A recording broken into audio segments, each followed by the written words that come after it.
Velkommen til Lejernes Retshjælps podcast. Vores podcast går ud på at fremme interessen for lejeretlige problemstillinger og hjælpe lejere i hele landet til at bedre forstå deres rettigheder. Vi gennemgår forskellige emner og forsøger at holde emnerne interessante og på et forholdsvis nemt og overskueligt niveau. Lejernes Retshjælp er en lejerforening for almene og private lejere i beboelseslejemål. Vi hjælper lejere i hele landet. Vi yder primært juridisk bistand gennem rådgivning, men vi konfliktløser også, hvor der er brug for det. Og vi kan også tilbyde at overtage korrespondancen til private og almene udlejere, og vi bistår også lejere i sager ved husleje- og beboerklagenævn. Jeg hedder Daniel Lundorf Schøler, og jeg arbejder som jurist ved Lejernes Retshjælp. Det er mig, der sidder med sagerne til dagligt, og jeg har også kontakten direkte til dig som lejer, og jeg yder rådgivning og indbringer sager for husleje- og beboerklagenævn. Dagens emne handler om betaling af depositum i private lejeforhold til beboelse. Vi kommer blandt andet ind på, hvor meget en udlejer må tage depositum og forudbetalt leje, hvad depositum skal bruges til, og hvad forudbetalt leje skal bruges til, og hvordan man kan sikre sig, at man ikke bliver snydt, når man skal betale depositum og forudbetalt leje til en udlejer. Hvis vi starter ved, hvor meget en privat udlejer må tage i depositum og forudbetalt leje. En privat udlejer må tage et beløb, der svarer til maksimalt 3 måneders husleje depositum. Det samme gælder egentlig også for forudbetalt leje, men her så skal det tilføjes, at udlejeren ikke må tage mere i forudbetalt leje, end hvad opsigelsesvarslet i henhold til lejekontrakten er. Det vil sige, at hvis lejeforholdet kan opsiges med 2 måneders varsel, så må udlejer kun tage 2 måneders forudbetalt leje ved lejeaftalens indgåelse. Man skal huske, det er kun den rene husleje, man kigger på, når man for eksempel udregner, hvor stort et beløb 3 måneders husleje det udgør. Det vil sige, betaler man for eksempel af kontobidrag ved siden af sin husleje, så skal de beløb ikke indgå i udregningen af de 3 måneder for eksempel. Og det er jo som nævnt kun den rene husleje, der kan indgå i den her beregning. Man har i lejeloven valgt at begrænse, hvor meget depositum og forudbetalt husleje en udlejer må tage. Og det er egentlig til lejerens fordel, fordi man så ikke skal op med så mange penge i lommen, når man nu flytter ind i en ny lejlighed. Og hvis der er en presset boligsituation, så kunne man også godt forestille sig, at der for eksempel findes nogle udlejere, der for deres egen skyld pressede lejerne til at betale mange måneders depositum og mange måneders forudbetalt husleje. Men hvad skal depositum så bruges til? Ja, altså depositum det henstår som sikkerhed for de eventuelle krav, som en udlejer må have i henhold til lejeforholdet. Det er altså ikke penge, som udlejer bare nødvendigvis har krav på at beholde. Udlejer har kun et krav på at beholde depositum, om det så er fuldstændig eller delvist, hvis han har gyldige modkrav mod lejeren. Og det skal som udgangspunkt være nogle modkrav, der stammer fra de forpligtelser, som lejeren har i henhold til lejeforholdet. Det almindelige eksempel er jo for eksempel, hvis en udlejer kræver et beløb til istandsættelse betalt af lejeren. Så kan udlejeren her, i stedet for bare at få pengene fra lejeren, altså vente på at lejeren betaler, jamen så kan han jo modregne det istandsættelseskrav, han har i lejerens indbetalte depositum. Et andet eksempel kunne være, hvis udlejeren har krav på en efterbetaling i henhold til et gyldigt forbrugsregnskab for eksempel. Altså hvor lejeren for eksempel har betalt for lidt i konto i løbet af året, og derfor skylder udlejeren i forhold til, hvad der rent faktisk er brugt, eller lad os sige varme i løbet af året. Her vil udlejer altså under de rette omstændigheder kunne udregne sådan et krav i depositum. Man kan altså se depositum som nogle penge, som udlejeren indtil videre opbevarer for lejeren. Når lejeforholdet så engang slutter, så har udlejeren bedre mulighed for at kræve penge betalt af lejeren. Fordi han jo allerede selv lægger inde med nogle af lejerens penge. Lad os sige, at udlejeren havde at gøre med en lejer, som var en dårlig betaler for eksempel. Eller som havde tænkt sig at løbe fra regningen måske. Så kan man igennem depositum få dækket sit krav, eller i nogle tilfælde så i hvert fald noget af sit krav.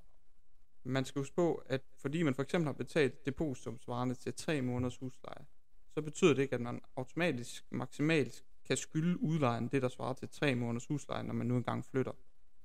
En udlejer kan i nogle tilfælde godt have krav mod lejeren, som overstiger 3 måneders husleje. Og her er udlejeren altså ikke per automatik begrænset af, at han skal kunne kræve betaling af lejeren svarende til 3 måneders husleje. Det vil så bare betyde for udlejeren, at han nu rent faktisk skal opkræve penge af sin lejer frem for at modregne i depositum, og så betale de resterende penge tilbage til lejeren. Hvad så med forudbetalt husleje? Hvad skal det bruges til? Forudbetalt husleje, det bruges groft sagt til at betale for den husleje, som lejeren i opsigelsesvarslet vil skulle betale i henhold til lejeaftalen. Den forudbetalte husleje står altså som en sikkerhed for, at lejeren betaler de sidste måneder i lejeforholdet. Det er altså nogle penge, man får igen, når man flytter. Du betaler dem jo sådan set bare forud, som udtrykket jo egentlig selv indikerer. Når lejekontrakten den er opsagt, så kan lejeren bruge den forudbetalte husleje, han har betalt, i stedet for at betale den husleje i opsigelsesperioden eller et dele af opsigelsesperioden, som man normalvis skulle betale. Det kan være en rigtig fin idé, at man nævner over for udlejeren, at man bruger den her forudbetalte husleje i opsigelsesperioden. Og man altså derfor ikke lige betaler husleje, som man nu plejer. Og det er en rigtig god idé at få brugt den forudbetalte husleje, fordi ellers så ligger udlejeren egentlig inde med pengene, og man kan risikere først at få dem en del senere, når der kommer en flytteopgørelse for lejeforholdet. Og udlejeren vil jo faktisk også i de fleste tilfælde kunne modregne sine krav i den forudbetalte husleje, som lejeren så ikke har brugt. Og her skal man så igen lige huske, at den forudbetalte husleje, den står kun i stedet for den rene husleje. Det vil sige, betaler man af kontobidrag ved siden af huslejen, så skal de bidrag altså stadig betales i opsigelsesperioden, når man nu for eksempel, hvis man bruger den forudbetalte husleje her. Det samme gælder også, hvis man for eksempel har en beboerrepræsentation i ejendommen, og man betaler et beløb om måneden til den, så skal man huske at blive ved med at betale det beløb. Man kan altså ikke altid fuldstændig blive ved med at stoppe alle former for betalinger i opsigelsesperioden, hvis man bruger en forudbetalt husleje der. Vi ser også nogle gange, at både lejere og udlejere tror, at forudbetalt husleje, det for eksempel betyder den første huslejebetaling, som man betaler forud, for at lejeren har fået nøglerne til lejemålet. Det er altså en misforståelse.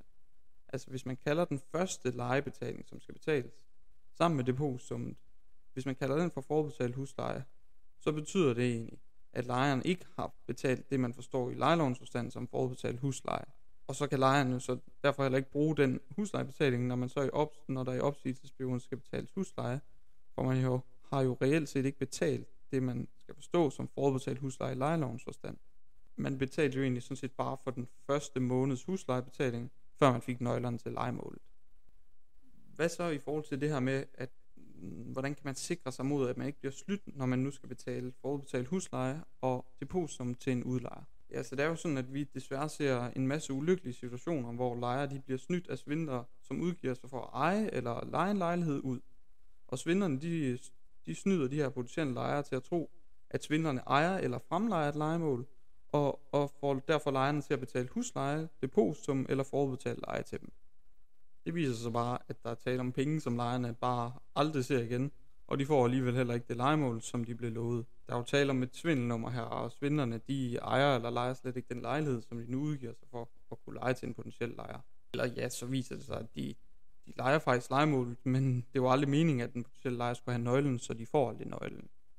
Det er derfor også rigtig vigtigt, at man som lejer tager sig nogle gode forholdsregler, og holder godt øje med, om man er i fare for at betale til en svindler, inden man skriver under på en lejekontrakt, og eventuelt også betaler husleje, eller depositum eller forudbetalt leje. Det her emne, det har jo også i medierne over de sådan seneste år fået mere og mere opmærksomhed, fordi den her svindelform, den er blevet mere udbredt. Blandt andet har der været fokus på emnet i nyhederne, og der har også været diverse sådan undersøgende programmer, for eksempel Kontant på DR, der har undersøgt emnet. Vi vil så også gerne komme med nogle gode råd, så man kan gøre sit for at undgå at blive snydt, når man står og skal finde en ny lejlighed at flytte ind i. Det første råd går ud på, at det er vigtigt, at man med egne øjne har set den lejlighed, som man nu skal til at flytte ind i. Det er bare desværre ikke altid nok, fordi svindlerne de har nogle gange rent faktisk mulighed for at fremvise en lejlighed, som så bare aldrig får nøglerne til. Det er altså ikke altid nok, at man bare har set lejligheden. Derfor er det også vigtigt, at man gør, hvad man kan for at undersøge, om udlejeren rent faktisk ejer eller bor i den lejlighed, som man gerne nu vil til at leje. For eksempel så kan man tjekke på postkassen eller dørtelefonen for at se, om de oplysninger, der står der, de stemmer overens med det, som udlejeren har oplyst til dig. Man kan jo også eventuelt prøve at spørge nogle af de øvrige lejere i opgangen, hvis de ved, hvem der bor i lejligheden, eller har set det, eller har lagt mærke til, at der måske har været mange fremvisninger. Og så bør man også, inden man betaler, undersøge på nettet, hvem der ejer ejendommen eller lejligheden. Det kan man gøre på for eksempel tinglysning.dk eller OIS.dk hedder det, eller boligejer.dk, eller der er også en masse andre hjemmesider. Hvis så nu på nettet står en anden ejer end den, der så udgiver sig for at være udlejer i det her tilfælde, så kan man kontakte vedkommende ejer, og så sikre sig, at det rent faktisk er korrekt, at man nu kan leje af den her person, og det er i overensstemmelse med det, ejeren gerne vil.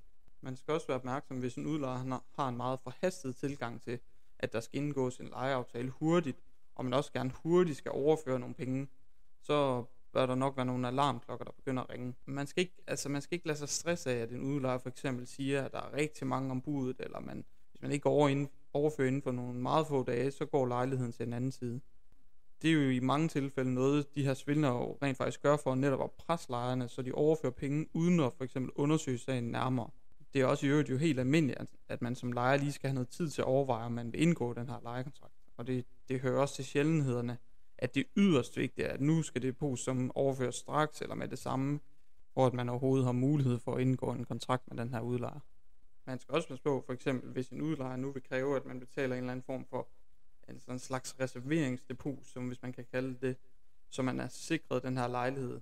Lad hellere være med det, og så være særlig opmærksom i de situationer.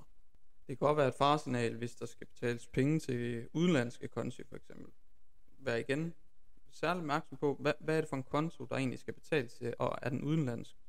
Undlad egentlig i øvrigt at betale til udenlandske konti.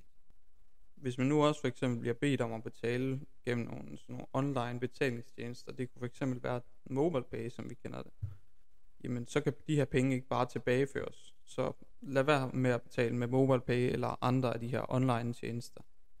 Ja, så undgå også at betale pengene sort eller under bordet, altså kontant. Et andet faresignal kunne også for eksempel være, hvis man nu bliver kontaktet af en person, som ikke snakker dansk, men det opslag, man egentlig oprindeligt havde set på lejligheden, det var faktisk på dansk. Men så skal man egentlig også lige igen være lidt ekstra opmærksom her.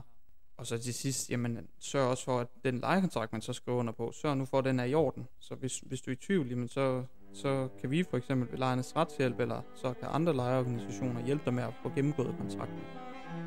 Det var egentlig alt, hvad vi havde for denne gang, og hvis du har spørgsmål eller er i tvivl om dagens emne, så gå ind på vores hjemmeside på lejernesretshjælp.dk. Her kan du finde flere informationer om os, og her kan du også finde vores e-mailadresse og telefonnummer, hvis du har brug for hjælp til en lejeretlig problemstilling. Jeg håber, at I har nyt at lytte med, og har lyst til at lytte med næste gang, hvor vi gennemgår et nyt emne. På genhør.